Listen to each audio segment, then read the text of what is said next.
Okay.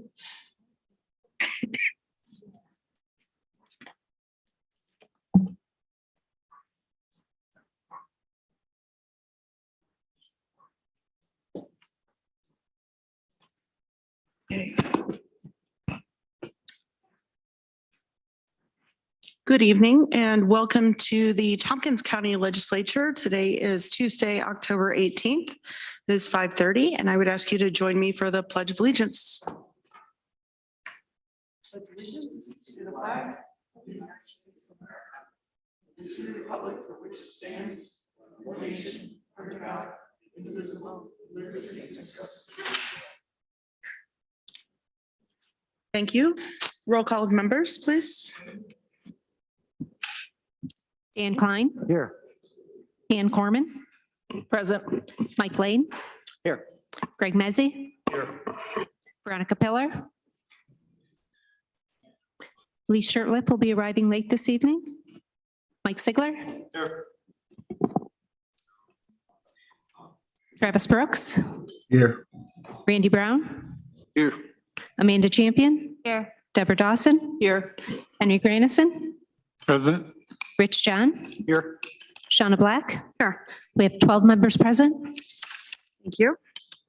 This evening, we do not have any proclamations, petitions, communications, and notices. We will not be having an executive session this evening or reordering of business. Let's now move to privilege of the floor, and we will start with the public. I would like to read the rules. For anyone interested in speaking on privilege of the floor, please feel free to fill out one of our blue sheets. It's located at the back table. And on to rules for speaking under privilege of the floor. Number 1, I agree to a 3-minute time limit. Number 2, I agree not to raise my voice. Number 3, I agree not to use lewd, obscene, profane, slanderous, or libelous language or speak or act in a manner that would tend to incite a breach of the peace. Number 4, I agree not to speak about county personnel issues.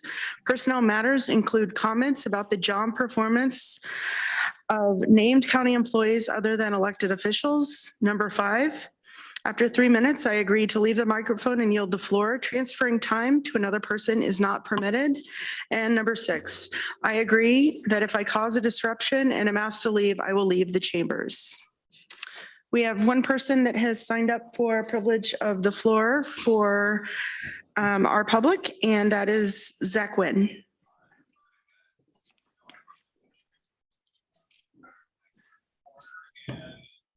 Good evening, folks. My name is Zach Wynn. I live here in the city of Ithaca.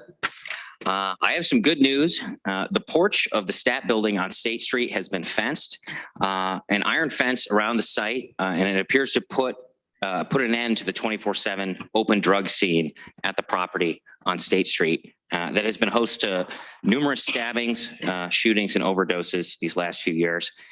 And along with the sheriff's deputies at the Human Services Building, this represents a real attempt to address the issues that are festering downtown.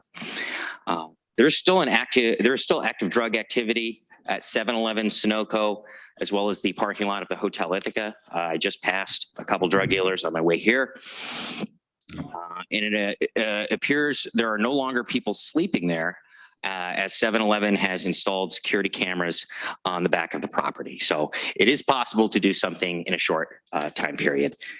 One point of concern brought forward by Common Councilor Cynthia Brock is an apparent plunge in DUI prosecutions, as there are not sufficient police officers to proactively patrol as there had been in the past.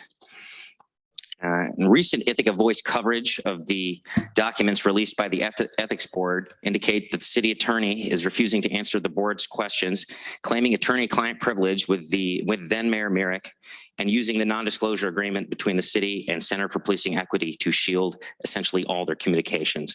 And none of this lends itself to transparency. And I once again encourage a pause on the implementation of reimagining public safety. I equate it to finding out that the architect of your building is not actually an architect. The plan's flawed, but pressing forward with building the building anyway. I recently walked the area known as the Jungle, and I noticed numerous burned out camps, large amounts of garbage, debris, and needles. And these encampments have spread beyond the city of Ithaca, and I encourage the county to intervene. It's really just kind of tragic what's going on. And it seems like it's just going to take someone who actually matters getting hurt or overdosing on drugs for action to be taken. And I don't think you should wait that long. So I encourage this body to do something immediately to address the situation in the encampments. I yield the remainder of my time. Thank you. Thank you, Zach. Next, it appears that we have Rod Howe from the town of Ithaca here to speak on privilege of the floor for municipal officials. Hello, Rod. Good evening. Good evening. I'm going to keep this very brief. By the way, the town appreciates our various connections and collaborations with the county. So just want to start with that. The town passed our budget last night. It's a $30 million budget. Last year it was around 26 million. It's a little deceiving. We didn't really add that much to our budget because the way we had to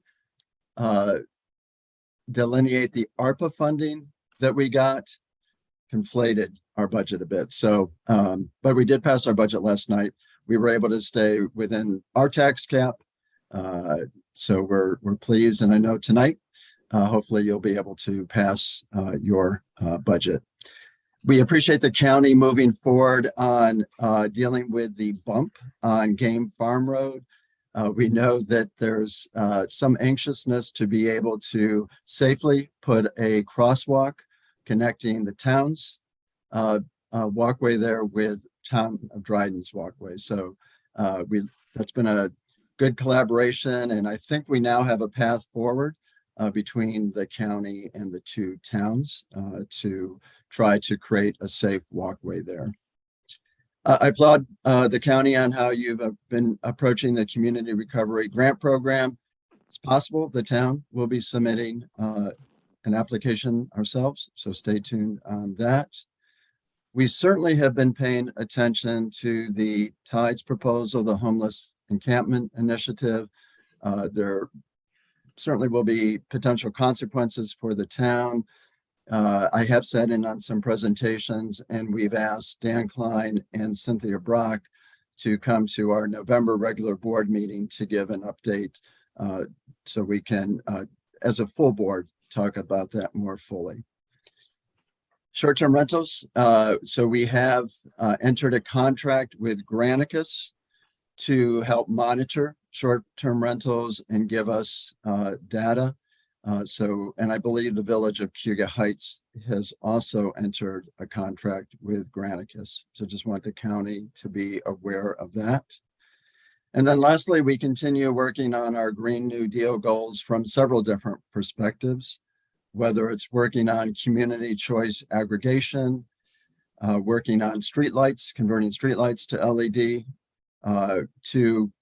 we have a very historic older building for our town hall. So we keep looking for ways to tighten that building up for it to be more energy efficient and more sustainable, as well as our public works facility. But probably the bigger challenge is the 100-year-old building that we love, but that does present some challenges. So I'm going to leave it there just to see if there's any questions. It's just helpful to, on a quarterly basis for us to come before your board to give a few updates. Well, thank you, Rod, for attending this evening. It really is a great pleasure for us to have you here, and congratulations on the passing of your budget. Dan Klein has his hand up for a question or comment. Thank you. Rod, the town of Ithaca does an amazing job keeping its trails clear in the winter.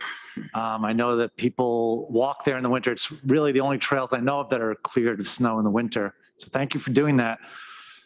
Will you be stopping your maintenance at the town line when the crossing happens, or will Dryden be taking care of the other side? How's that going to work?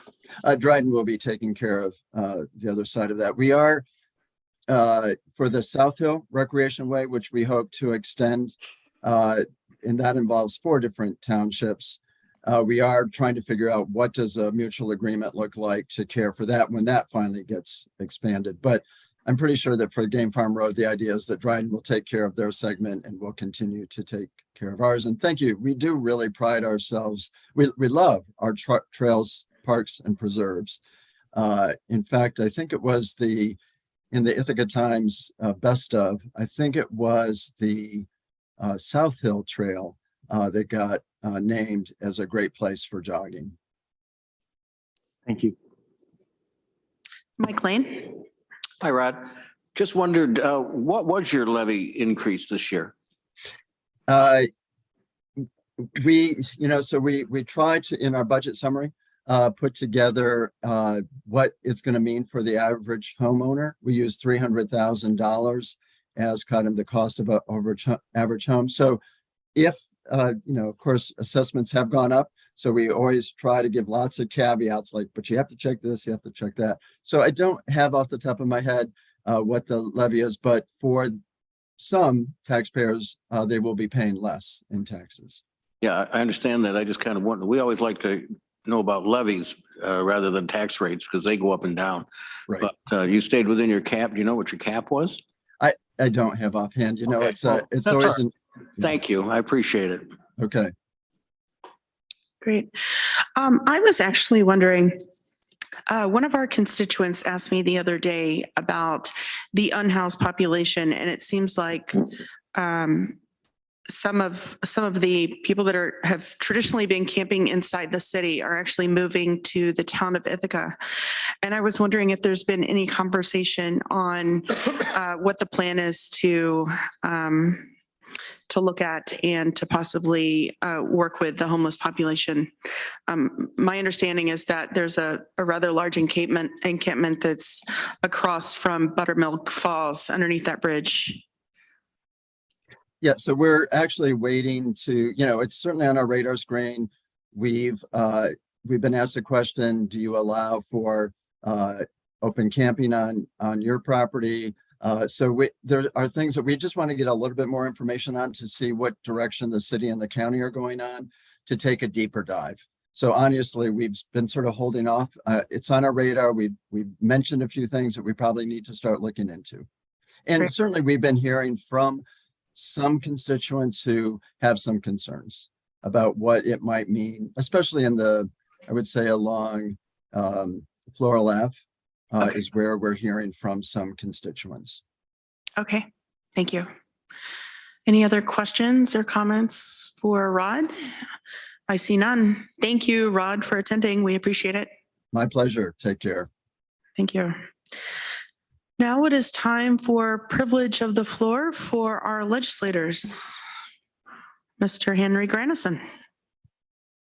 Yes, thank you for the privilege of having privilege of the floor. Today, I am announcing my resignation from the legislature effective October 31st. As some of you know, I'm going through an intensive treatment for cancer. My treatment requires my full attention. There'll be a press release going out shortly, and I plan to send a message to District 3 constituents tonight. It's been an honor serving on this legislature. You're all smart, caring, and dedicated. I am proud of the work that we've done and my participation in many of the important issues we faced. I'm also glad to work on issues around poverty, affordable housing, the environment, and supporting union members. The constituents in District 3 are smart and thoughtful. I love learning from them and serving them. While my cancer treatment prevents me from completing my terms, I'm grateful that all the good work that will continue both because of my colleagues and my constituents. That's really all I have to say. I would like to, I'd like to be excused now just to go home to my family and my constituents. And again, thank you all for all the things that you've done for me in terms of serving on this legislature.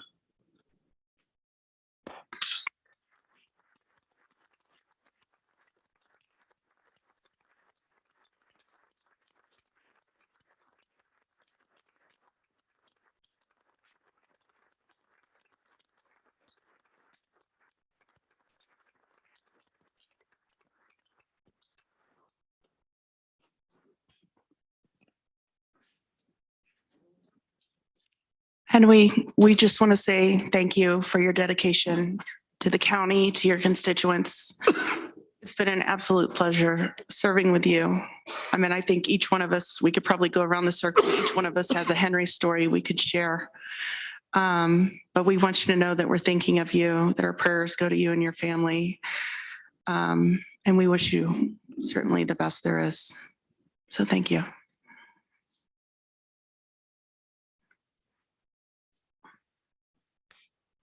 You should be very proud of your service, Henry. It's been an honor serving with you. You're here.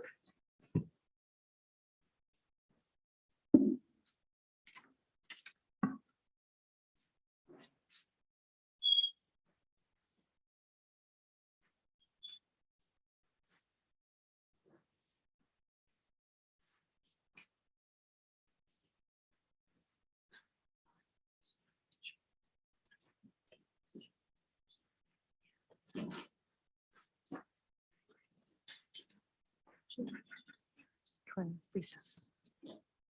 Just declare it. Just declare recess. I would like to declare a 5-minute recess for us.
Go back to legislator privilege of the floor.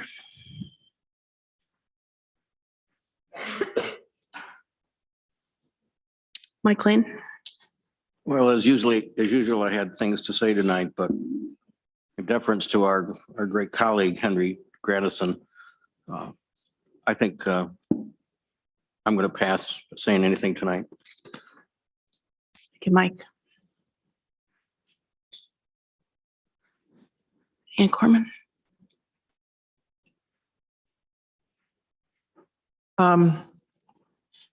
As I said, it's been a pleasure working with Henry. It's been a pleasure sitting with him before we took office. having lots of conversations about things we wanted to do on the legislature, work on labor issues. And we did work on more equity, environmental issues than we have. And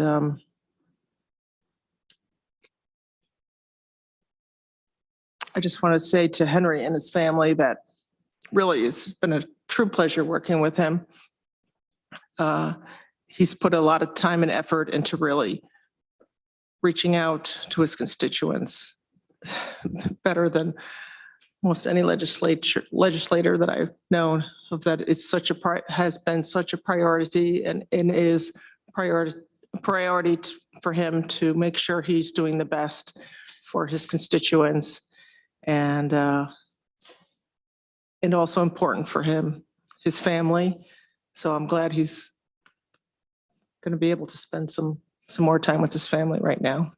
I wish him the best in his treatment. Thank you, Ann. Any other legislator this evening? Okay. Let's see here. On to the chair's report. I actually do not have a chair's report this evening, but I would like to thank Deborah Dawson for her leadership this year during our budget. And thank you, Lee Shirtliff, for taking over for one evening for Deborah. You both did an absolutely incredible job. We survived another budget, so that's always a good thing. And, I think as far as having a few new legislators join us this year, I think the first year is always the hardest for our new legislators to understand the process. And Mike Lane always touts the fact that we have a very long process, but it's very thorough. And at the end of it, we could feel really good about that. And I feel like this year is we could definitely feel really proud about this budget this year that we're putting forth. And of course, we're going to miss Henry Grandison. So I know everyone's feeling that tonight. Moving on, we do not have any special topical presentations or discussion. And if we could hear from our County Administrator, Lisa Holmes. Thank you, Madam Chair. Let me say too, it's been my pleasure working with Henry over these last few years in my role as County Administrator and in administration. I agree, he's always put his constituents first. I just have a few updates. While the budget process is still fresh in everyone's mind, we will shortly be coming out with a brief survey from administration to legislators and department heads, just collecting feedback on what went well this year, what we might be able to improve in our process, and just would like to hear everyone's feedback. So we're always looking for that. At the same time, in county administration, we are working with with departments on procuring new budget software to further assist us in the process. And we're at the end of a long look at our processes and the different software options that are available, and we'll be making that determination by the end of the year. We have funding in the 2022 budget to procure budget software. So we're looking forward to that. In other areas, we have been reviewing potential consultants for who have responded to an RFP on a strategic operations plan in anticipation of receiving the planning grant from Southern Tier 8. And again, that will help us to align our mission, vision, values, and the goals and what we're doing. And hopefully through this process, we'll also be able to provide us with some more clarification and strategic direction of where we make investments through the budget process and how we track progress toward our goals. So we're looking forward to continuing that review of consultants and furthering that work along strategic operations planning. And then finally, just to mention that tomorrow we have our kickoff event for Green Facilities Phase 1 at the Public Works Facility, 170 Bostwick Road. And again, that's highlighting the county's efforts to reduce greenhouse gas emissions and invest in more environmentally sustainable activities. Our Legislature Vice Chair, Deborah Dawson, will be speaking at that event. And we're looking forward to kicking off Phase 1 of those efforts. Thank you. Any questions for Lisa Holmes? Or comments, discussion? Okay, thank you, Lisa. Next, we have County Attorney Bill Troy. I don't have much specifically to report to you, but I can tell you that we've reached a point in the lives of these cases and the return from not the normal lifestyle that we have cases coming up for trial. So I think I will be circulating to you a memorandum, which I ask you to hold in confidence. And at the chair, we can sit down in a private session and go over what, if anything, we want to do. I will report to you what the settlement demand is, and I'll tell you why I think we should do it or not do it. But that will come. I'm not going to do it to you orally. I'll give you a written report, which I'm starting to work on now. Any questions for Bill? Okay, thanks, Bill. Next, Deputy Director of Finance, Drew Braven. Thank you, Madam Chair. Tonight I have to report on the room tax report, which is on page 5 and 6 in the packets that were sent out. Happy to report that the third quarter receipts were the highest quarter that we've seen and significantly higher than last year, up some 34, almost 35% from last year's third quarter receipts. Year over year, we're up almost 50%, which has been the trend so far this year.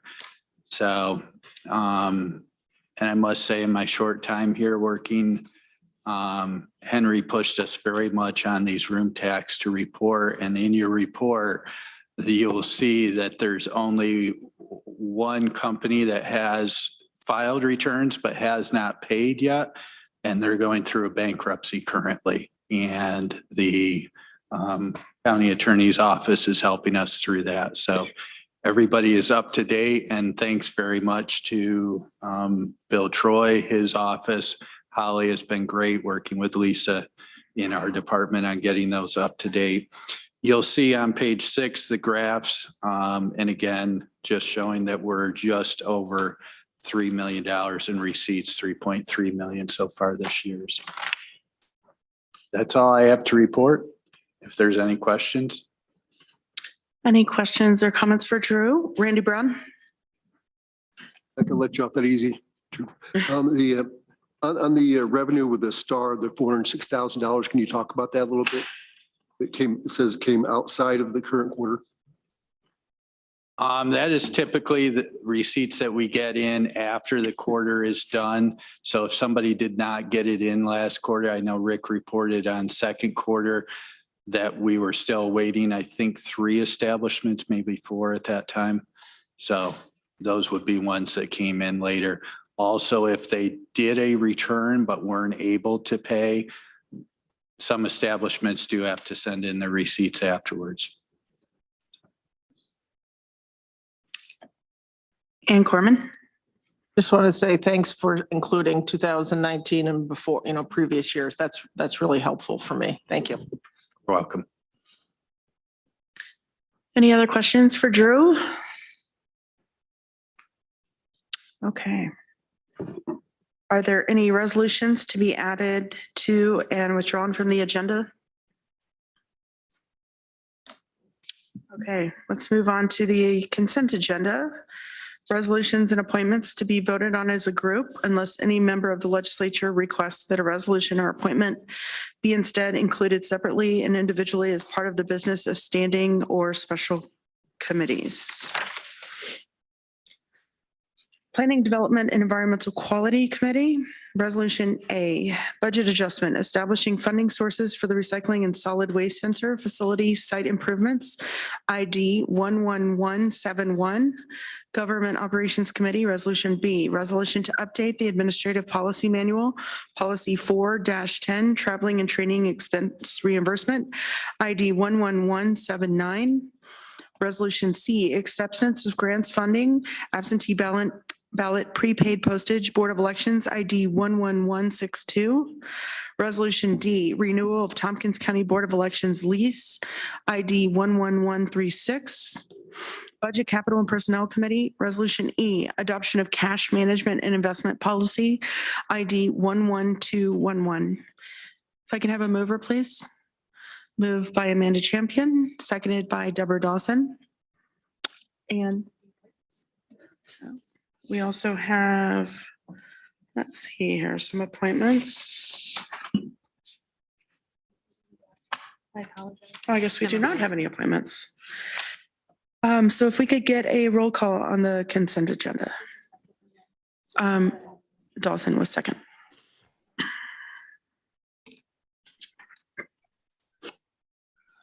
Dan Klein, Yes. Ann Corman, Yes.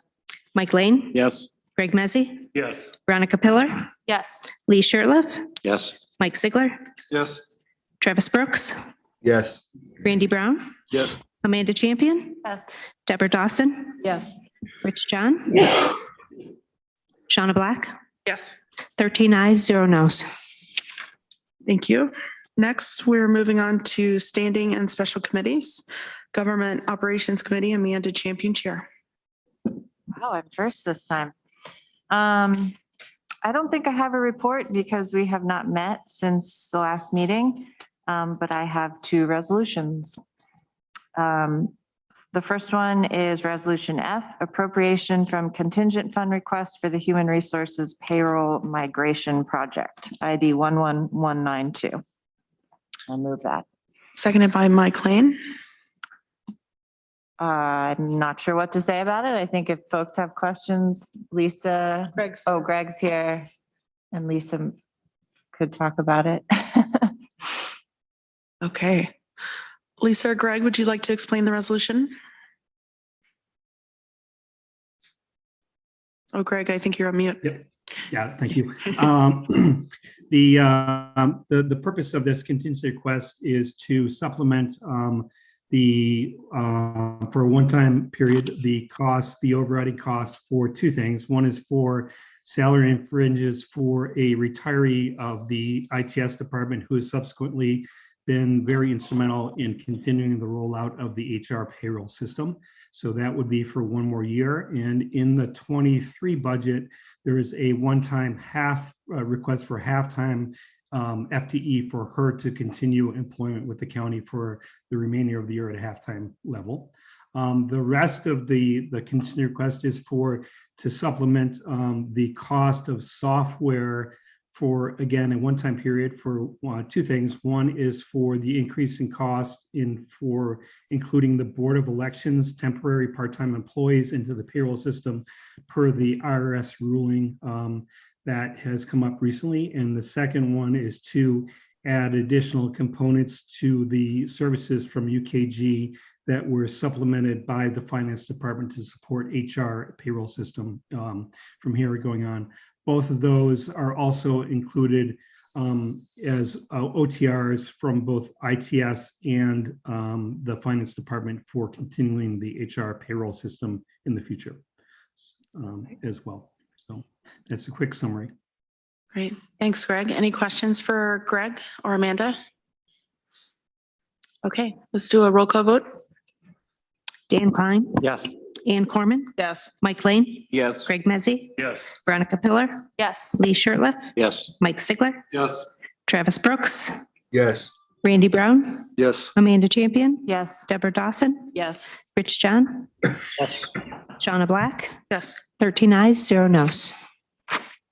All right, then we have resolution G, amended contingency fund request to support new security function at Human Services Building, ID 11208. And this is the version that came out of the Budget and Capital Committee. And I wanted to change one word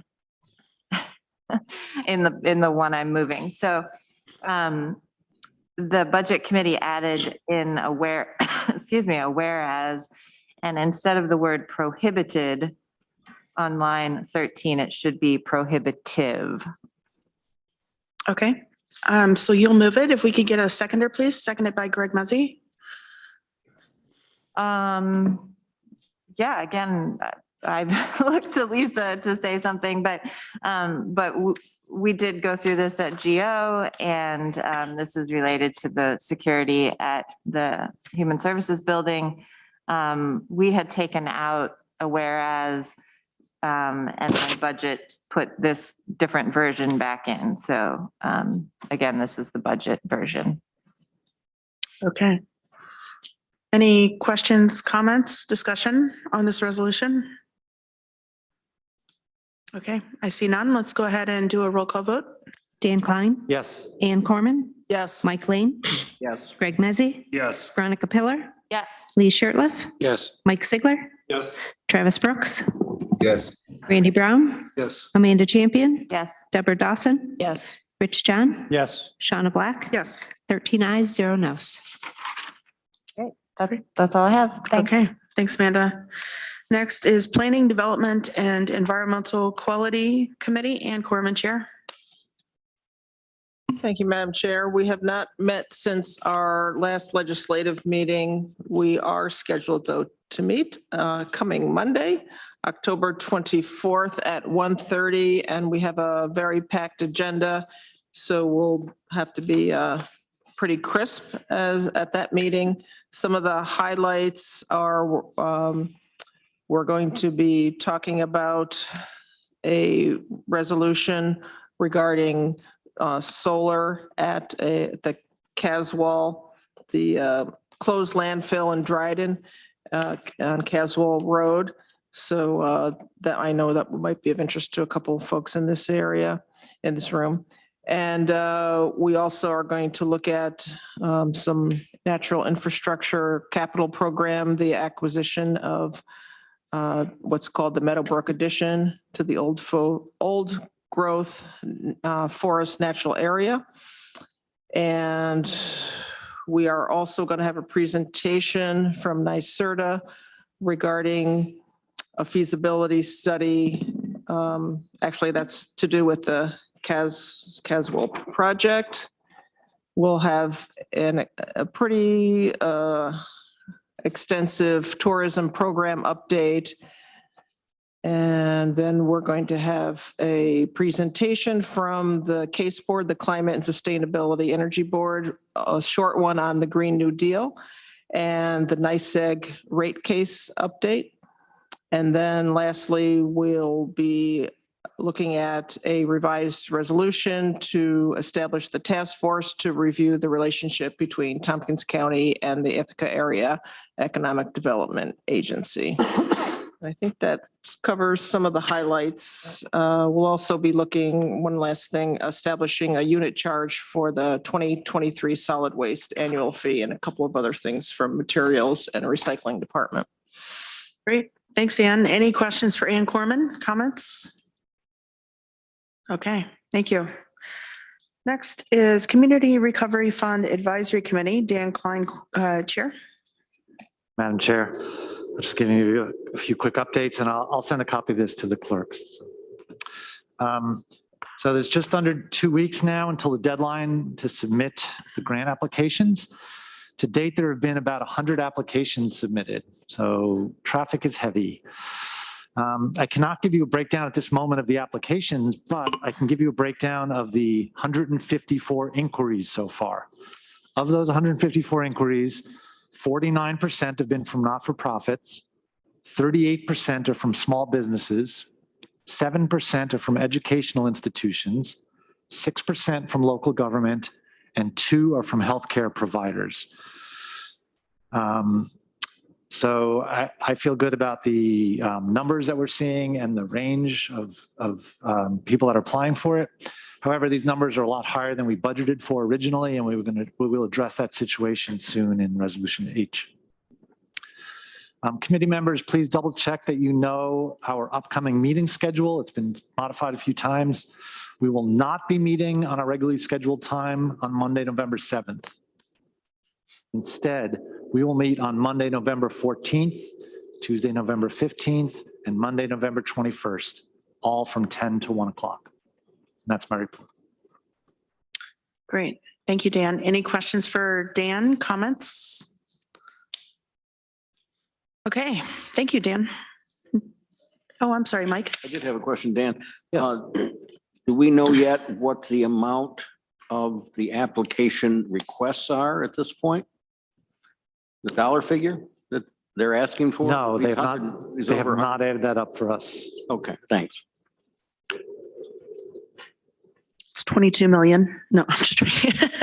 It might be. It probably will be, yes. Okay, next is Budget, Capital, and Personnel Committee. Deborah Dawson, Chair. Thank you, Madam Chair. The first resolution we will consider is Resolution H to address the problem that Mr. Klein just brought to our attention. That's Resolution H, appropriation from contingent fund, increased funding for Community Recovery Grant Program ID 11186, and I move that. Thank you, Deb. Seconded by Greg Mezzi. So as Dan explained, our Community Recovery Fund has been hit. And we had voted to pay the costs of the contractor's management of the fund application process from our county funds. And the amount that we initially allocated to this purpose has been exceeded already. And so Lisa brought forward a resolution to BCP to add an additional $112,500 from the contingent fund to pay the increased costs. But I suspect that my colleague, Mr. Klein, is going to be moving to amend this. Dan Klein. Yes, I'd like to move to amend to increase the dollar figure to $196,000. Is that friendly to the mover and seconder? Okay. Just for public information, what will the total then be that we will have committed to this process? Got it. Got it? Did you have it, Lisa? I don't have it. I do. You- That would bring our total to about $265,000. Thanks, Dan. Welcome.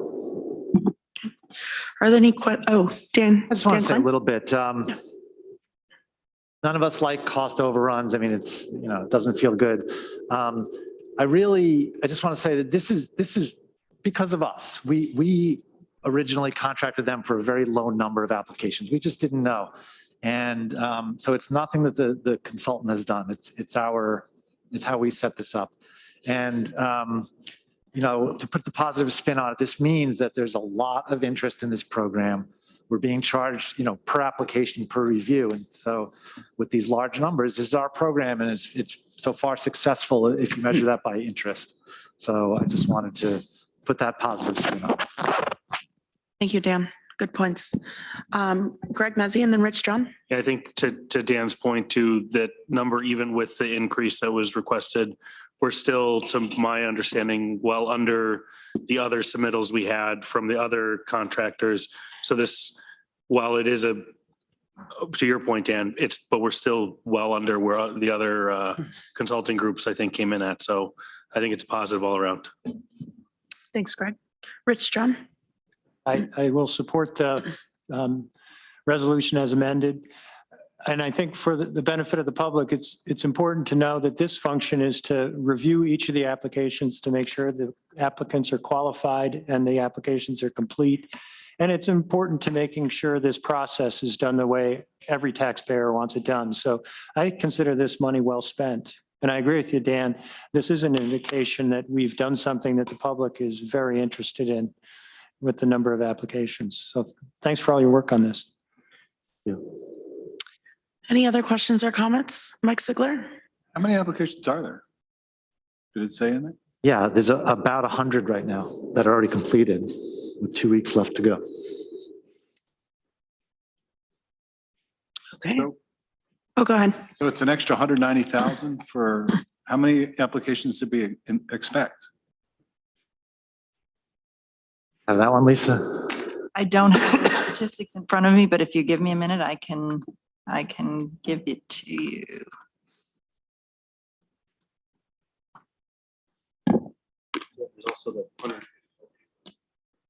Yeah, we paid by inquiry and application, assistance with the applications, and then also that they have to do their evaluation on each and every application. So I don't think we're getting overcharged here. We're up to like $400,000?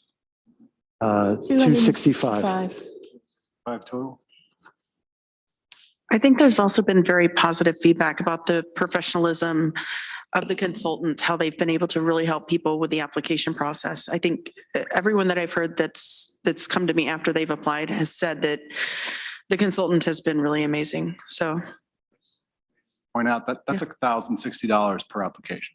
So just letting people know what that is. Ann Corman?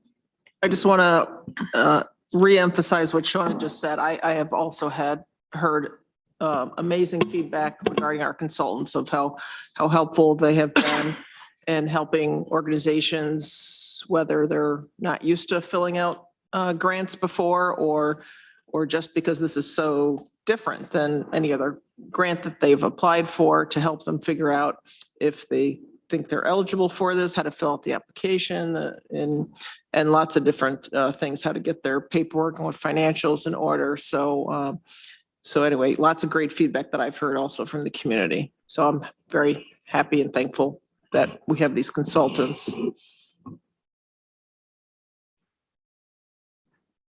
from MRB Group. A shameless plug. Maybe we could get a discount for some advertising.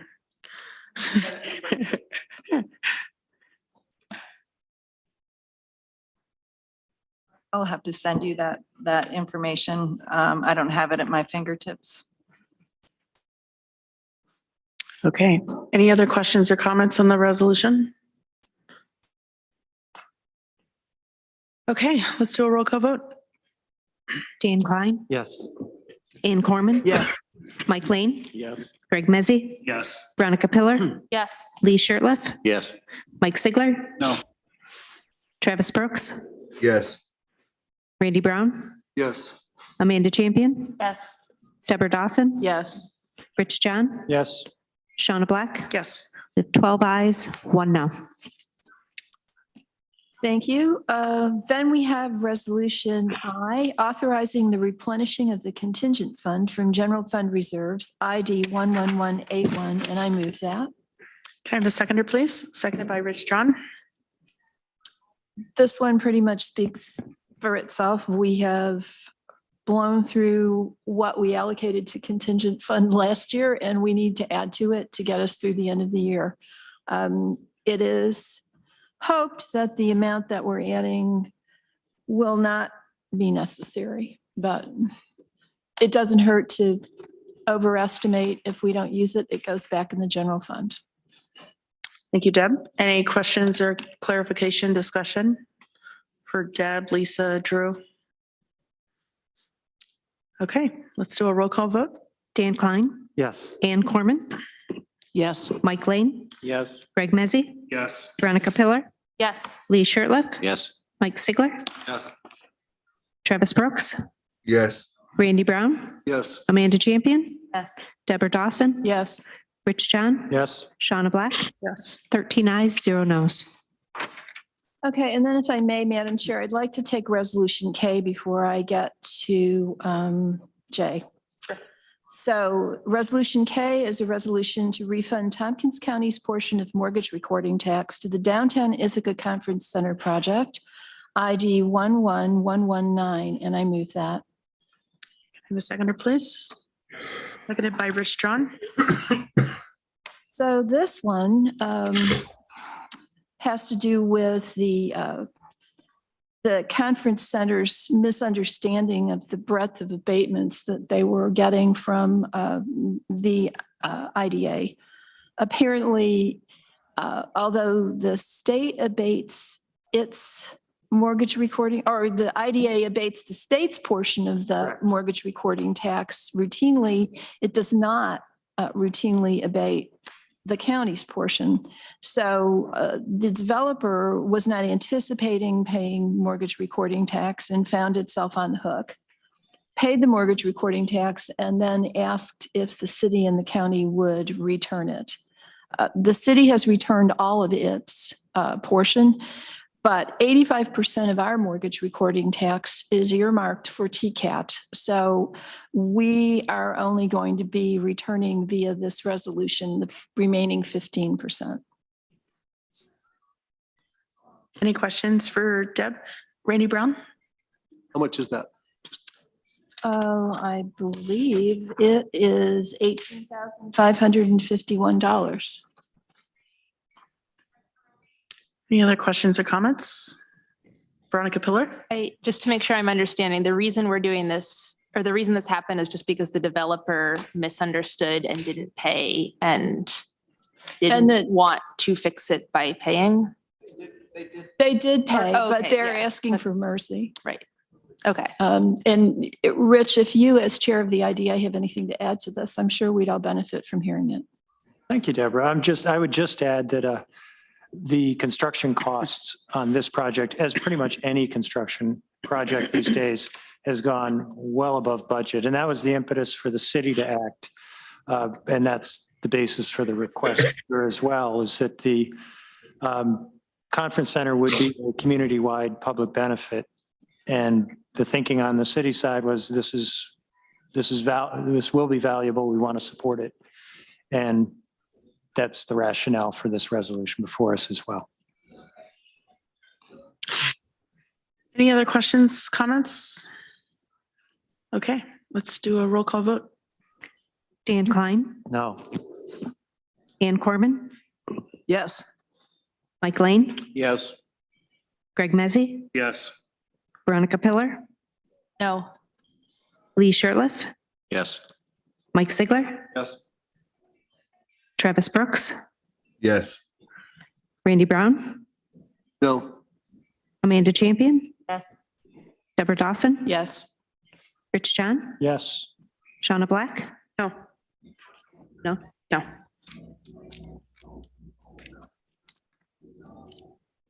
We have 9 ayes, 4 nos. That passes. Thank you, Deb. Okay, the last resolution coming out of BCP is the resolution to adopt the amendments to the 2023 tentative Tompkins County budget and capital program for 2023 through 2027. As a matter of conscience, I can't support this budget. It is, in my opinion, fiscally irresponsible and unsustainable to build a budget that creates an operating deficit with the intention of funding it with $6.5 million of one-time money. This seems especially the case as we seem to be headed into 12 to 18 months of a severe global recession as a result of the Fed's, in my opinion, ill-advised monetary policy. Since I can't vote for this motion, I'm going to ask my vice chair, Mr. Shirtliff, to move it. Thank you, Deborah.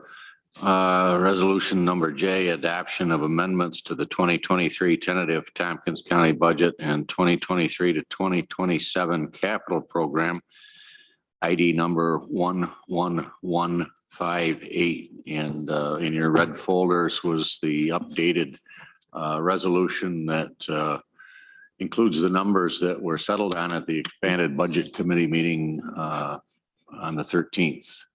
So moved. Thank you, Lee. Seconded by Greg Mezzi. And Amanda Champion. I just want to confirm that this is what we said, this is exactly what we said at the budget meeting. Okay. It should be in your red folders for Right, everyone. but it's not changed from that. Okay, thanks. Okay. Any questions, comments? Okay, I have Dan Klein and then Mike Lane. I just want to say briefly, I do respect where you're coming from, Deborah. You know, I being fiscally conservative is important. I just believe this, though, that if we are wrong, if we made some assumptions here and made some gambles that turn out to be bad judgment or just turn out to be incorrect, we can correct them next year, just like anybody can in any budget by either cutting expenses next year or finding new revenues. So I just don't think that this dooms us to anything. And if the worst case scenario does come to pass, we can correct it next year. If it doesn't come to pass, then we did a really good thing by delivering a lot of services and keeping the tax levy change unchanged. Thanks. Thank you, Dan. Mike Lane. Deborah, I hear you. And I wasn't happy about the addition of over $400,000 at the very end of the budget process, which on a divided vote.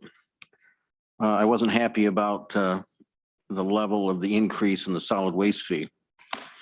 But this is our county legislature's budget.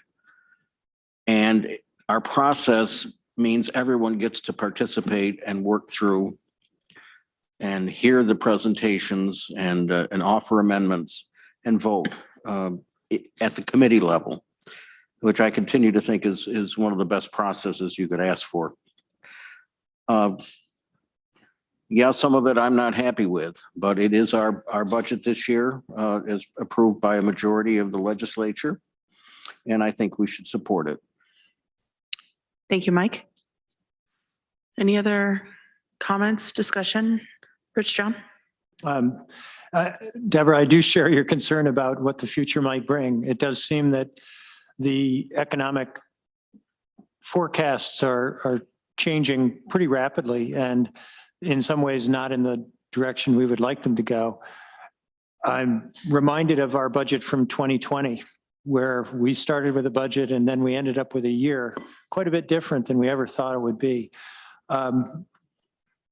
But I also recall 2020 as a very painful year where we then made decisions during the year to make pretty radical changes to our operating costs to make sure it all worked. And if we need to do that, I would just trust that we have the fortitude to take those actions when we have to, if we have to.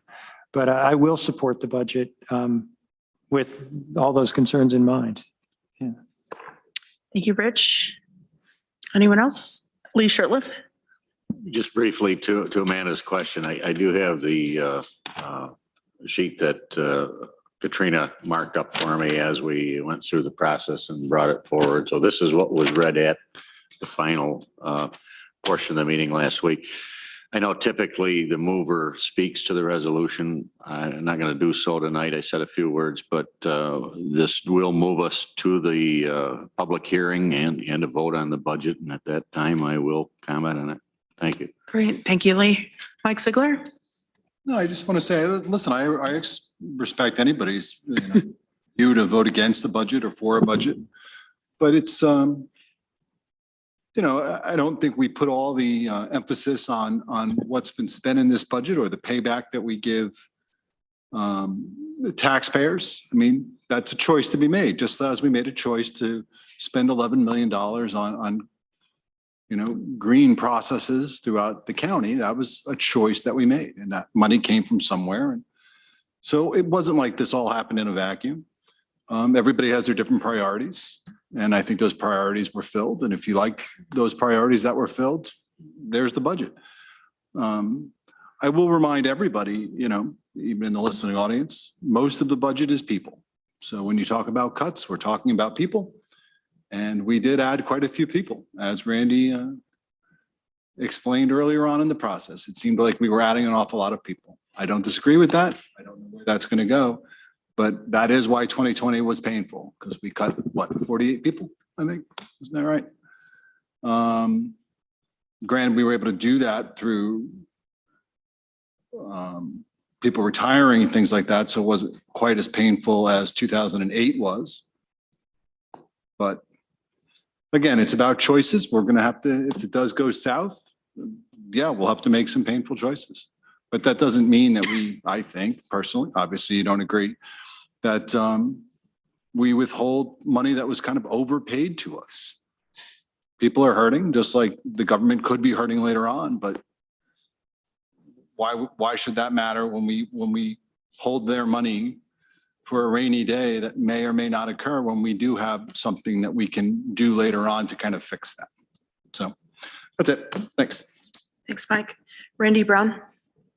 I'd just like to say it's my first budget process. I'd like to commend Lisa and the administration and how they did that. And the adjustments you made through the process made a lot of sense to me. Some things took me by surprise in the budget. Adding people, that many people, surprised me a little bit. I understand a lot of them were needed, but when you add people, it adds a lot of expense, and those are choices we made. As you could tell, I was very focused on the fund balance and how much money we have. And I think the county is very fortunate and always has been fortunate as far as our economy and our low employment rates. I think that the OTR process probably surprised me the most. I didn't really understand it till late in the game. But I think the large majority of those were important things that we did because the legislatures have their ears to the ground and listen to their constituents. And I think that those are things that were really, really important. I think that our fund balance is still very strong. And I imagine we built it again this year. And I will support the budget. Thank you, Randy. Also, I think I forgot to thank Lisa and Norma Jane. I mean, it was clear that you put an immense amount of time, not just because I called you almost every Saturday and you were in the office, but it was very obvious that you did your homework, you met with all of our departments and really built us a great foundation for a really nice budget. So thank you. Ann Corman. Thank you. I also want to second the thanks to our administration, to our departments. I also, and my colleagues here, and I just want to just point out that there's going to be one more vote, right? And this is just for the amendments that we did to it. So there'll be another vote in early November. Is that correct? November 15th, I believe, November second meeting in 15th. November. So that's when we'll we're scheduled to vote for the To adopt the budget, correct. right. And this is still to do with the draft or you do call it the draft budget? The tentative budget. Tentative budget. As amended. Okay, just in case people are watching in the community. Okay, any other comments? Okay, let's do a roll call, please. Dan Klein, Yes. Ann Corman, Yes. Mike Lane, Yes. Greg Mezzi, Yes. Veronica Pillar, Yes. Lee Shirtliff, Yes. Mike Sigler, Yes. Travis Brooks, Yes. Randy Brown, Yes. Amanda Champion, Yes. Deborah Dawson, No. Rich John, Yes. Shauna Black. Yes, We have 12 ayes, 1 no. that passes. Anything else for you, Deborah? Nope. Great, thank you. Madam Chair, Oh, sure. I can jump in with something briefly. I looked this up and I think I have the right numbers to answer your previous question, even though we voted already. How many grant applications we budgeted for? And the number I have written down is 30 inquiries and 30 awards. So we're at 150 and 100 right now. Silly wabbits. Mhm. Thank you, Dan. Casino revenue budgeting. What was the initial budget? Initial budget was 72,000. Thanks, Dan. Workforce Diversity and Inclusion Committee. Let's see here, Veronica, would you be able to report for us? Sure. Yeah. The Workforce Diversity and Inclusion Committee has not met since our last full legislature meeting. Our next meeting is this coming Wednesday, October 26th at 3:30 p.m. And it seems time to acknowledge, as was stated before, that Henry Granison, who's leaving our body, was the chair of this committee. So I don't know what's happening at this meeting, but I know that the committee will have to be doing a shift in leadership. And not having spoken with the committee, I'm sure we're all like grateful to him for his leadership this year and last year, leading one recent meeting with more public engagement than I've ever seen at a WDIC meeting. It's my understanding that he was a major impetus behind getting the Juneteenth holiday recognized, which we did this year. So big gratitude to him, and we'll miss him and work on moving forward next Wednesday. Thank you, Veronica. Deborah Dawson. Point of order, Madam Chair.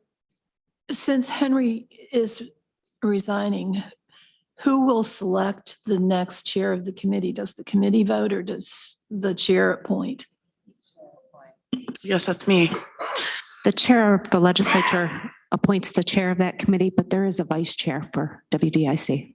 Okay, thanks. Rachel Graham is the vice chair. So my guess is there might be one more meeting this year, and then they'll resume meetings in January.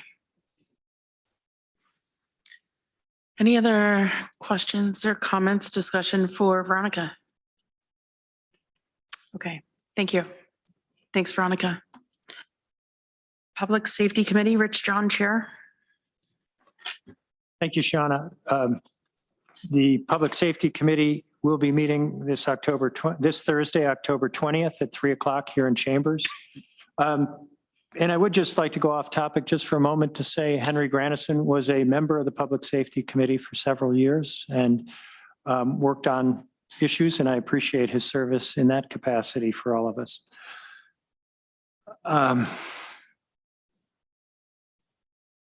I anticipate we will be hearing some information on jail design plans that we had worked on before the pandemic, and we're just going to get a report and update on that from Arel Lamaro.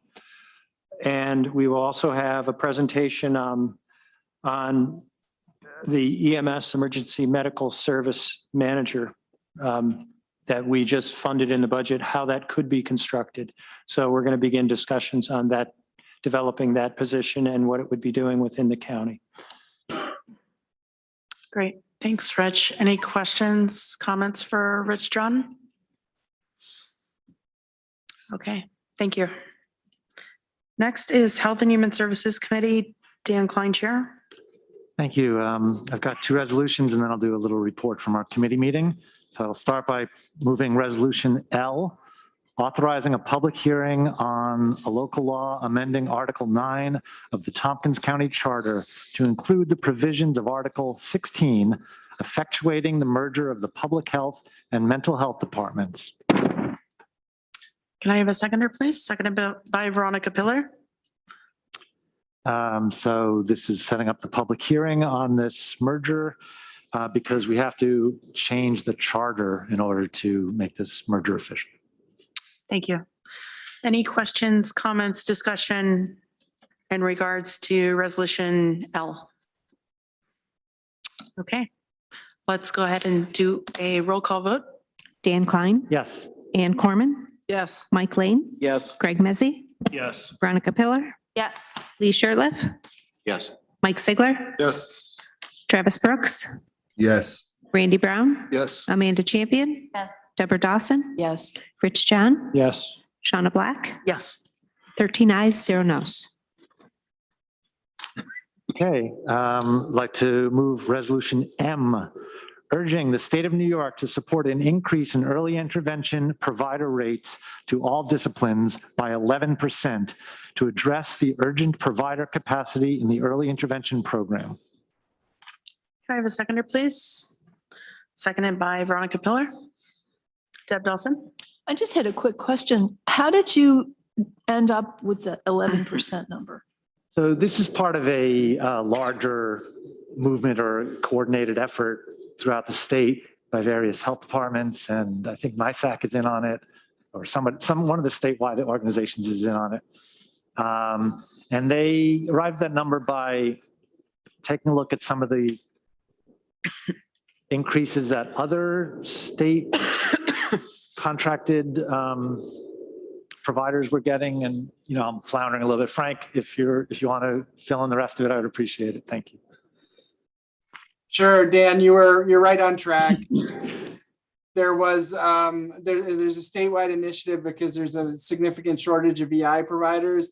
The 11% mirrors an increase that was provided to the pre-K providers. So those that are providing services to children 3 to 5 years of age in this year's state fiscal budget. So this 11% would be matching that increase for those providers. Thank you, Frank. Thanks, Dan. Any questions, comments, discussion for Frank or Dan? Rich John? Point of information, you're moving the version in the red folder. The difference between the versions is that the new version adds NISAC to the bottom to be copied on. So. Yes, thank you for catching that, Rich. Any questions or comments, discussion? Okay, let's do a roll call vote.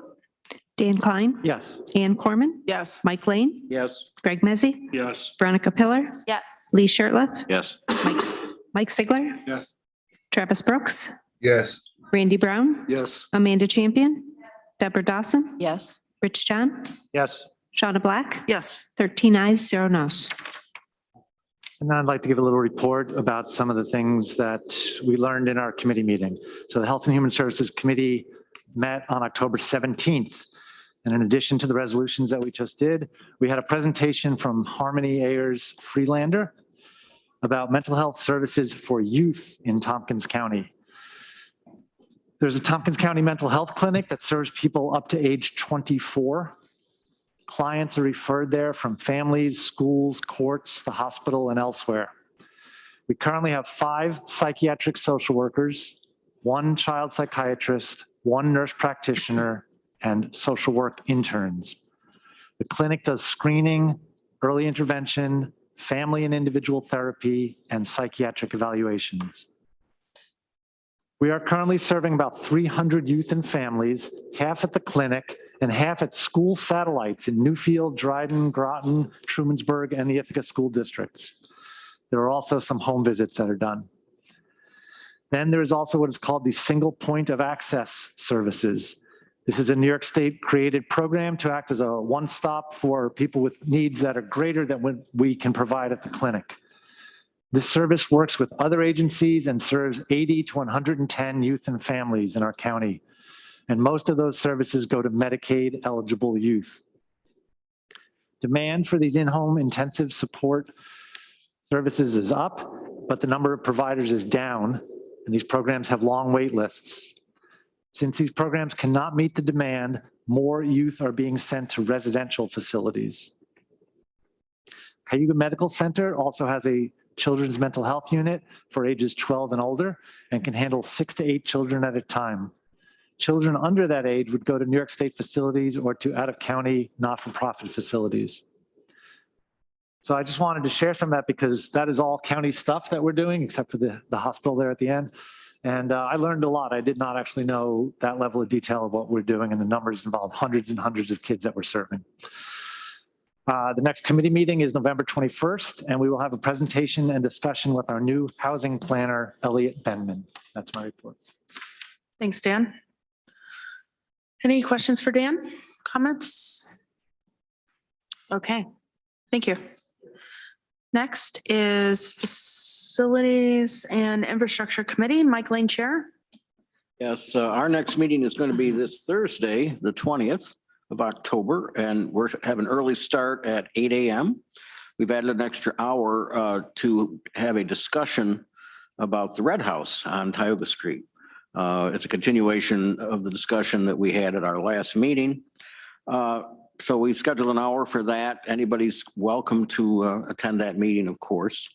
And we'll start our regular agenda at 9 a.m. have some resolutions, but Randy, I know you were able to go to the ITCTC meeting, policy committee this afternoon. I wasn't able to attend that, so thank you for doing that. Anything you'd like to report on that? Yeah, just that the city is looking for a downtown bus station, and they're looking at the old Seneca parking garage next to the current post office. If they tear that building down, not this week, obviously, or not next year, but in the future. And that the Cecil B. Malone Drive Bridge should be open by January. It's been delayed because of construction things. Right? Okay. Glad to answer any questions, but I have 3 bond resolutions.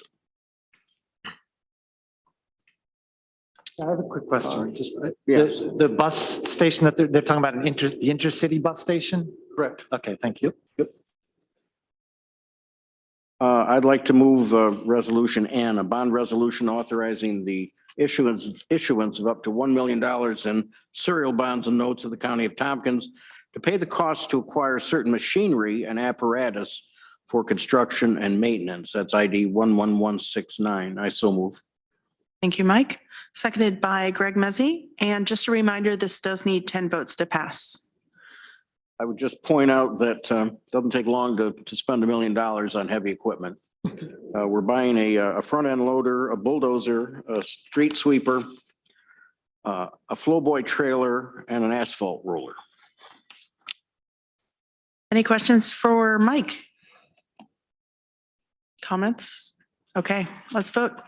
Dan Klein, Yes. Ann Corman, Yes. Mike Lane, Yes. Greg Mezzi, Yes. Veronica Pillar, Yes. Lee Shertliff, Yes. Mike Sigler, Yes. Travis Brooks, Yes. Randy Brown, Yes. Amanda Champion, Yes. Deborah Dawson, Yes. Rich John, Yes. Shauna Black. Yes. 13 ayes, 0 nos. Thank you. I have resolution O, a bond resolution authorizing the issuance of up to $3,676,000 in serial bonds and notes of the county of Tompkins to pay a portion of the cost of reconstructing the Podunk Road Bridge located within the county. It's ID 11168, and I so move. Ann Corman, seconds. We don't expect to spend all this county money, but we have to have the money available and authorized in order to be able to get reimbursement of the state's share of the cost of building this bridge. And I think it's a great project, and we're lucky to be able to be moving ahead with it. Thank you, Mike. Any questions, comments, discussion? Greg Mezzi? Could I, just a point of information, what's the 10 votes to pass is because it's a bond resolution? Okay, I just wanted to make sure I checked it off my things to learn today box. Okay. Any questions, comments, discussion for Mike Lane? I see none. Let's move forward with a vote. Dan Klein, Yes. Ann Corman, Yes. Mike Lane, Yes. Greg Mezzi, Yes. Veronica Pillar, Yes. Lee Shertliff, Yes. Mike Sigler, Yes. Travis Brooks, Yes. Randy Brown, Yes. Amanda Champion, Yes. Deborah Dawson, Yes. Rich John, Yes. Shauna Black. Yes, 13 ayes, 0 nos. that passes. Thank you. And resolution P, a bond resolution authorizing the issuance of up to $7,098,000 of serial bonds and notes of the county of Tompkins, New York, to pay a portion of the cost of various capital improvement projects at various county facilities. That's ID 11167, and I so move. Seconded by Ann Corman. I would just point out, this is the first stage of our green initiative to try to move forward to the point where we can get off of fossil fuels for our county buildings. And the cost we know went up, but it's important that we move forward with this. And I think it's, I'm sorry? Thought someone said something. I think it's important that we move ahead with this. And we'll be looking at seeing what happens with the next stages, but this one will be the beginning. Thank you, Mike. Deborah Dawson? Just want to point out that we have already passed a resolution saying we are going to spend this money. This is just a question of getting it. That's right. Thank you. Randy Brown? Just want to clarify, I think that isn't 7 million plus already in the capital budget for the first phase, and this is additional In addition because of rising cost. Yes. So the other portion is already allotted for, so. Thanks for the clarification, Randy. Any other questions, comments, discussion? Okay, let's do a roll call vote. Dan Klein, Yes. Ann Corman, Yes. Mike Lane, Yes. Greg Mezzi, Yes. Martha Pillar, Yes. Lee Shertliff, Yes. Mike Sigler, Yes. Travis Brooks, Yes. Randy Brown, Yes. Amanda Champion, Yes. Deborah Dawson, yes. Rich John, Yes. Shauna Black, Yes, 13 ayes, 0 nos. thank you. That's all I have. Thank you, Mike. Any questions for Mike Lane? Thank you. Thank you also for inviting us for the conversation about the Red House. I think that'll be a Every day great we discussion. talk about a red house on Tioga Street, is it? It's not every day. No, Isn't that a Jimi Hendrix song? I don't know. I think so. Okay, individual member filed resolutions. We have one, and Mike Sigler, would you like to bring this forward? Sure, I'd love to. Thank you. So it's resolution number Q, a suspension of heating sales tax in Tompkins County, whereas Tompkins County and the state of New York does not charge sales tax on food because it is considered essential. And whereas the state of New York has suspended sales tax on clothing at the beginning of school years in the past to ease the back to school burden on parents. And whereas National Grid is predicting a rise in natural gas heating bills about 39% this winter. And whereas heating oil is already more than $4.80 a gallon. And whereas heat is as essential as food and clothing. Now therefore be it resolved on recommendation. Oh, well, it didn't get recommended. So resolved that we suspend our 4% sales tax on heating oil, natural gas. Well, I'm going to add propane in there and wood products for the 2022 to 2023 heating season, October 1st, 2022 to May 1st, 2023. I'm actually can I adjust that on the fly? I'm allowed to do that, right? Since I'm the Yeah, go for it. basic mover. I'm just going to end it. Resolved that Tompkins County suspend its 4% sales tax on heating, natural gas, propane, and wood products. And I'm going to end the sentence right there. That'd be great. Okay, seconded by Randy Brown. I should have added electric in there too. You know, I actually have a question as far as in the resolution, you had October 1st. Okay, when would that start? I would start it immediately, or as soon as we can get into the place. Apparently, we have to send it to the state to get approval, right, Kathy? Okay. So as soon as we got approval from the state back, then that would be it. I'd like to actually, this is okay with you, I'd like to add electricity in there as well. Okay, so then the resolved that Tompkins County suspend its 4% tax on heating oil, natural gas, propane, and wood products and electricity, period. That would be terrific. Thank you. John? Mike, I agree with you that we may be facing some significant rise in heating costs this winter. But I worry about this resolution in that without electricity included, we were talking about a $2 million and something impact to our revenue line. Given the discussion we just had on our budget, this would be a pretty significant change. And we really haven't had the discussion about that impact. And I don't know what it would be if we included tax on electricity, but it would certainly be more. I also have concern that there will be people that will be struggling to pay their energy costs this year, but there wouldn't be any means testing here. And I understand we don't tax food, but this is a pretty big bite out of our budget if we just eliminate it. There is the HEAP program, the Home Energy Assistance Program, I think is what the acronym is called. And I believe the federal government is putting extra money in. I heard the number of $16 million for New York State, specifically for people who are struggling with their heating bills.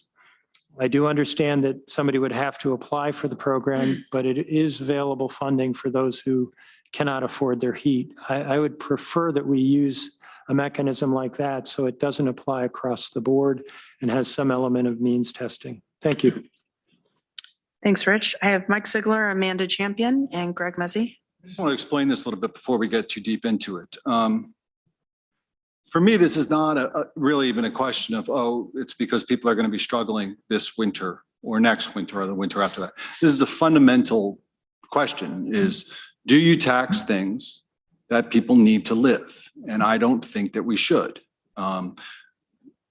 Even the state of New York does not apparently tax these things. I had to go to tax.newyork.gov because I looked at my bill this morning and I said, okay, NYSEG, do you charge me a tax, state tax? And there is a tax on there, but then I go to this and it says, no, we don't tax at the state level, natural gas, propane, electricity, steam, fuel oil, non-highway diesel motor fuel, coal, wood, gas, electric, steam services. So the state even doesn't do that. And why? Because they say, well, you need those to live. I'm presuming that's why else wouldn't the state tax those things? I mean, even the fuel tax that you pay at the gas station, that is designed to go to roads. So there's a reason behind it. But these things that people need, it would be like us, you know, I checked my water bill from the village of Dryden today because that happened to come in the other day and there was not a tax on the actual water. There's, you know, they could tax maybe the service on producing that water. And I'm not saying it's like HEAP that you brought up. HEAP is to actually pay for the fuel. I'm not talking about that. I'm talking about the government, us, going in and taxing something that we know that people are going to use, that they have to use to live. And I just don't think that's right. And I would like to see us as a county change course there. Other counties don't do this. A lot of the surrounding counties do not charge this 4%. And the idea that, well, we make a lot of money off it, well, sure. I mean, when you tax something that people fundamentally need, yeah, I guess you would make money off of that. And I just find it interesting who's going to support, who's not going to support too, is we say that, well, we want to means test this or something. Well, we don't means test food because everybody, rich, poor, needs food.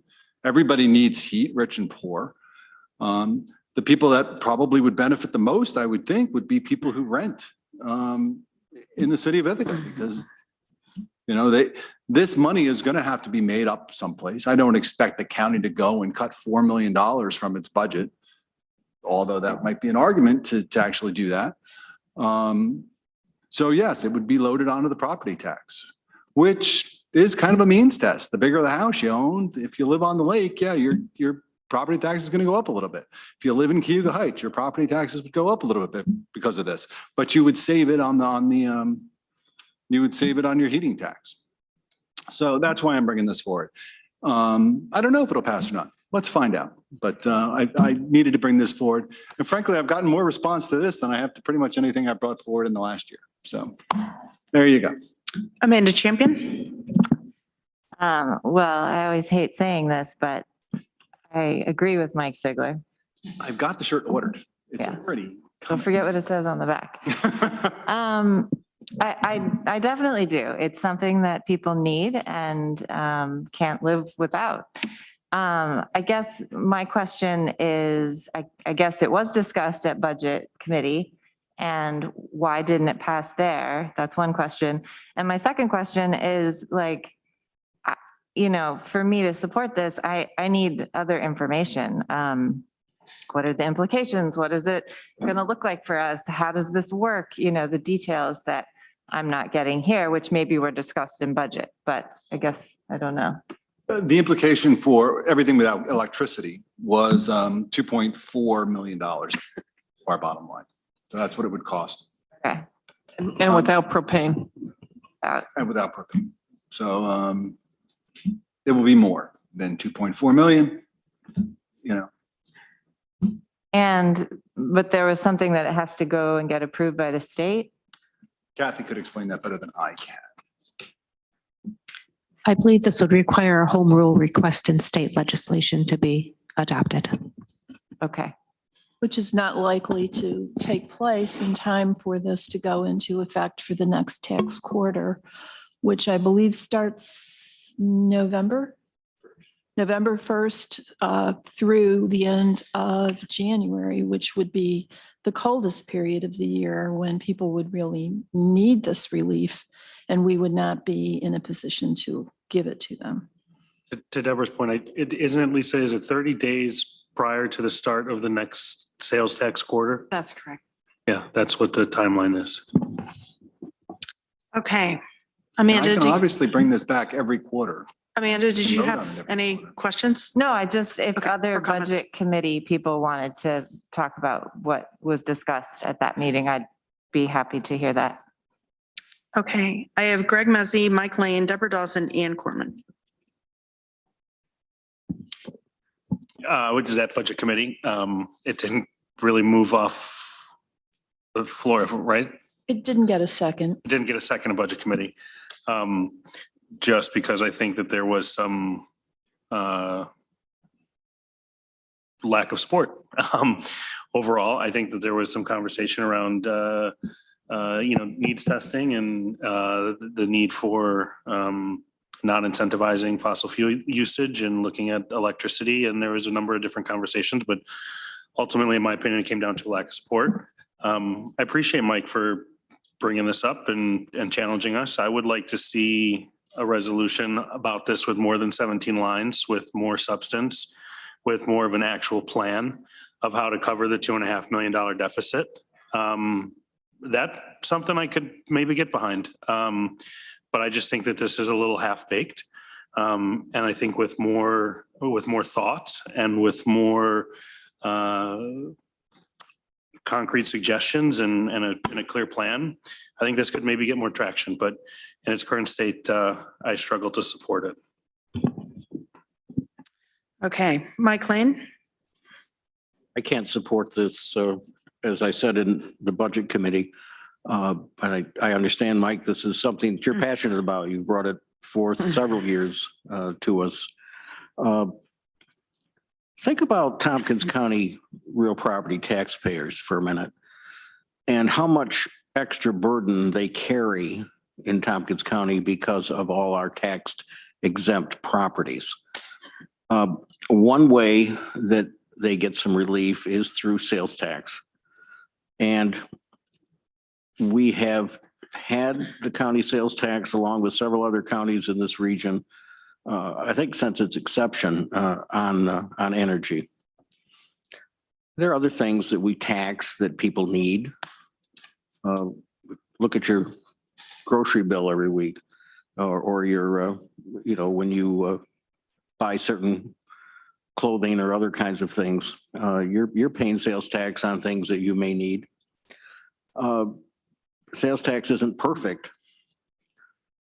I heard a discussion very recently about sales tax and our Byzantine way of doing it, particularly in New York, where every county is different, cities and state, and it's so hard for people to know what the sales tax is going to be where.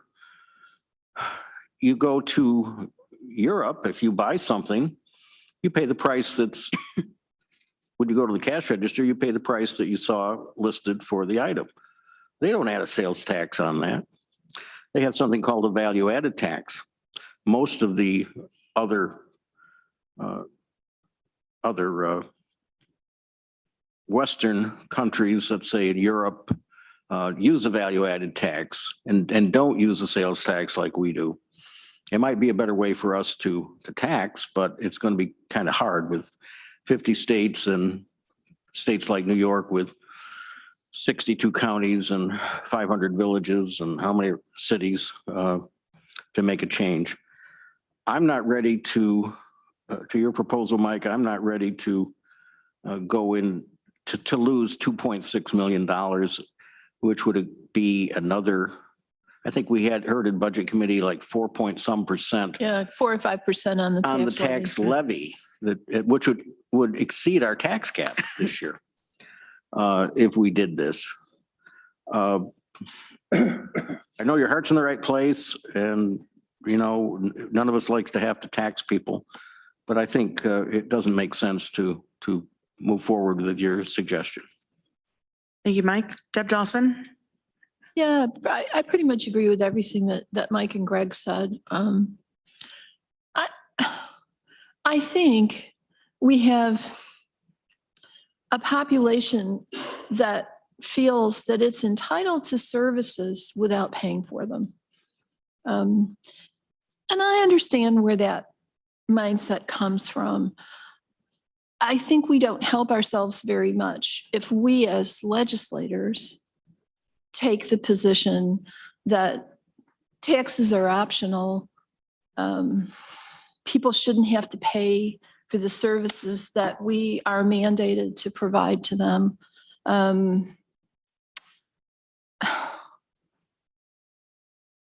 This is going to have to be paid for with tax revenues one way or another.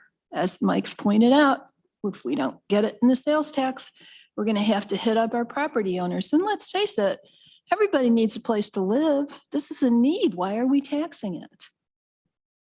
I just can't get behind this. I wish that we would accept the fact that this burdensome economy is as burdensome to us as a provider of services as it is to our taxpayers. And we can't keep giving them a break at our expense, or we're going to find ourselves unable to provide the services they've come to expect. I don't have a problem taxing this philosophically any more than I have a problem imposing a sales tax or a tax on gas at the pump or a tax on any number of other things that people in our county need to buy. So I won't be supporting this. Thanks, Deb. Ann Corman? I'm not going to beleaguer this. What I was going to say was already been said. Thank you. Thanks, Ann. Veronica Pillar? Thank you. I don't think I'll be supporting this either, but I am glad that you brought it forward, Mike, because I do think it's a good idea generally. I agree with the folks who said it. There's like not enough, maybe like meat and math on the bones of this resolution to really be clear on its implications. But I do think, you know, I had a constituent talking to me recently about wondering why, if we could maybe not charge sales tax on clothing under $100 or, you know, some number by the same logic that like it's an essential, kind of like you were saying that we don't charge sales tax on food. I think, you know, I haven't worked out the numbers, but I think philosophically, yeah, it's reasonable to charge higher taxes on things that are not essentials for life and avoid taxing things that are essential for life, or generally, you know, moving more toward progressive taxes and against from regressive tax, away from regressive taxes, which I think we know sales tax is. And I actually do think people are entitled to some things without paying, like, you know, heat, if you're going to die without it. I don't want to go down that rabbit hole, but like, I wouldn't blanket say that people are not. I don't mind that this doesn't involve means testing because I'm, you know, generally not a huge fan of means testing. I get that without it, then it's like, well, everybody could take advantage of a program, but it always does tend to come out discriminatory. And I have another constituent of mine who has spent, I don't want to like tell their whole business, but they've spent their career in the field of means testing essentially. And a big conclusion they drew that shared with me was that their job shouldn't even exist. And we should just, you know, give people supports. And if we accidentally give some to folks who don't really need it, we're still going to come out on top financially because we won't have to pay for the whole means testing infrastructure. I'm not suggesting getting rid of that today because like we don't have a plan. And so going back to this, I think like because it didn't pass committee and because we already like went through our whole budget process without this $2 million shift, and because it's probably not it seems like it's probably not going to actually take effect during the coldest part of our winter. I wouldn't support passing it now, but I would be interested in figuring out something more specific for next year, maybe, or something. Yeah. I'd work on that with you, or maybe we'll butt each other's heads off, but maybe not. Okay, Veronica, we have, oh, let's see here. Where did I write that down? I have Lee Shirtliff next. More of a question, maybe Bill or Drew. Is there a way with this tax on heating tax, is there a way to categorize it, separate it? Can you suspend the tax on home heating or home electricity versus an across the board cut? I mean, the 4% as this is written would take every institution and business in the county out of paying that. I can answer that too. There's a category for residential energy. Let's let Lisa answer this. This was calculated about residential energy. Does it say that? The resolution does not reflect No, the residential. resolution doesn't say that. The My estimate, oversight, but I could change that. the estimates that were provided at the Budget Capital and Personnel Committee regarding the budgetary impacts were focused on residential energy. That's what I intended. So I. So we could change that. we've been discussing this for about 30 minutes and just want to make everyone aware of the conversation we've had. It's been very fruitful. I think Mike probably hears what he needs to do if this does not pass tonight, if he wants to bring it back in the future. I might count up at 7 if I bring it back. So. Oh, one of goody. you will be the fly in the ointment. Point of information. Could I? What? Could I say, would Mike be willing to pull this rather than put it to a vote tonight based on some of the feedback and maybe bring it back again? No, I want to vote. Let's vote and we'll get it done with. Okay. Then I'll bring it back again. So I just want to add one thing, and that is just to let people know, I think a lot of people don't understand HEAP and what it actually provides, the benefit that provides. For a family of one, the income that you have to bring in order to qualify for HEAP is $34,000. It's actually, a decent amount of money someone can bring in and still receive the HEAP benefit. For a family of 5, it would be $76,356, in which case they would get $600 off of their electric or their gas or whatever they have for a heat source. So that is one of the great programs we have offered through our DSS that is eligible to all of our constituents if they're struggling for paying for their heat this winter. Just wanted to let everyone know that. If we could kind of wrap this up, I see like 5 hands going on and we need to bring this to a close. Crisp, everyone. Okay, I just saw another hand, Randy Brown. Go ahead, Randy. I'll make it quick. Yeah, I agree with almost everything everybody said, and Veronica said it best, I think. But I was going to mention HEAP as well. Anybody 6 year over as well can qualify for HEAP, and I think that's the way to go. I think it should be part of the process for next year's budget, if at all. So. Thanks, Randy. Okay, Lee and Dan. Mike. I was just trying to get back to one point with it. I wouldn't foreclose consideration of this in the future. I'm kind of along with Veronica on this. I'd certainly like to look at it more in depth with you, but a number of us have worked pretty hard here to try to provide some property tax relief, and without some further refinement of this, that potentially goes right out the window. And I think that has the bigger impact upon my constituents than possibly the break on the oil and gas would, but certainly worth coming back and studying it. But thanks. Thanks, Lee. Annie? On Monday at our PDEQ meeting, we are having NYSEG, as I said before, or I'm sorry, Irene Weiser come to talk about the NYSEG rate case. NYSEG is poised to increase the rates quite significantly. And if that's something that people can comment on and lobby the state and NYSEG about right now, because that is going to affect everybody. They're also going to be talking about their ability to, that they are turning off people's electricity in the middle of the winter. They're turning it off in the middle of the summer and during heat waves. So that's something that is tangible that people can come and talk about how you can help with that. NICEAG doesn't have rate cases, it has rape cases. Okay, Dan?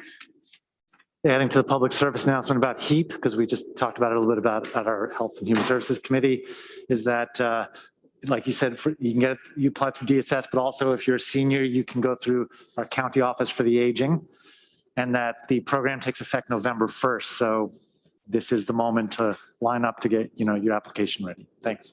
Thank you, Dan. Mike Lane. There was the memorandum that Lisa gave us in September on this issue. It says it's addressed the expanded budget committee. Did everybody get that or just the budget committee? If not, I think it should go to everybody. It's very, very well written and explains all the stuff we're talking about.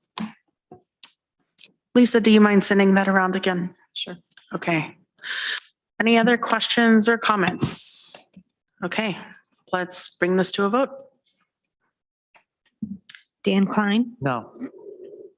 Ann Corman, No. Mike Lane, No? Greg Mezzi, No. Veronica Pillar, No. Lee Shirtliff, No. Mike Sigler, Yes. Travis Brooks, No. Randy Brown, No. Amanda Champion, No. Deborah Dawson, No. Rich John, No. Shauna Black. No. We have 1 aye, 12 noes. Okay, that fails. Thank you, Mike, for bringing that forward. And if we See could. it again. Rich? With the chair's permission, I was asked to give a report on the Industrial Development Agency meeting. The Tompkins County Industrial Development Agency met on October 12th last week, together with the meeting of the Tompkins County Development Corporation. And just a couple of the highlights, we discussed the Cliff Street Retreat project, and we're preparing to vote on it. We ended up deferring that for a month because we do not have a policy in place on allowing voting by remote members who have exigent circumstances. So we decided to delay a month because we did have somebody out of the room that was on Zoom.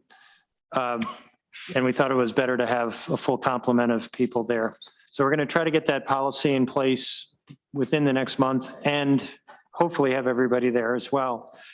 So that one was delayed. We had a presentation from a developer on the Gateway Lofts project. This is the building at the base of State Street that is being converted from offices into apartments. And we voted to send that to a public hearing. We also we started our meeting an hour early in order to have a discussion about our fund balance. And I know we talk about fund balance a lot here, but because of the remarkable growth in the county over the last several years, the Industrial Development Agency is carrying a fund balance that's larger historically than it's ever been. And what many IDAs do is they're far more aggressive in terms of economic development activity. They actually buy land or do other things to more directly influence economic development. While I think will maintain a fairly conservative approach on the types of tax abatements we provide and the amount of economic development activity we'll engage in, we started to have a pretty good discussion, I think, on are there things we could do targeted to help economic development in the county? We decided to continue that discussion an hour early at our next meeting next month. So I thought that was a pretty important development. Happy to try to answer any questions. Any questions for Rich John? Okay, Mike Lane and then Deborah Dawson. As a former chair of the IDA, I'm really pleased to hear that this discussion is going to happen. Thank you, Mike. Deborah Dawson. Just for the benefit of anybody who's watching, how much is the IDA's fund balance at this point? I don't have the number in front of me of the total fund balance, but there's a fair amount reserved because we want to have reserves so that we can continue to operate. We're anticipating that 2023 may not be as active a year in property development. And that's how the funds come in, is developers pay a fee to the IDA. But available funds, there's about $700,000. And the Development Corporation has about 250,000. So it's not a great amount of money, but it's enough to do something effective if it's targeted in the right way. Thank you. Any other questions or comments for Rich, John? Okay, I see none. Thank you, Rich, for reporting. Now let's move on to the minutes of our previous meeting, October 6th, 2022. If I can have a mover, please. Moved by Randy, seconded by Veronica. Any questions, comments? Okay, I see none. Let's do a roll call. Dan Klein, Yes. Ann Corman, Yes. Mike Lane, Yes. Greg Mezzi, Yes. Veronica Pillar, Yes. Lee Shirtliff, Yes. Mike Sigler, Yes. Travis Brooks, Yes. Randy Brown, Yes. Amanda Champion, Yes. Deborah Dawson, Yes. Rich John, Yes. Shauna Black. Yes, 13 ayes, 0 noes. thank you. Is there any unfinished business this evening? I see none. And can I have a motion to adjourn? Deborah Dawson, seconded by Ann Corman. All those in favor? That's unanimous. Thank you all. Have a good night.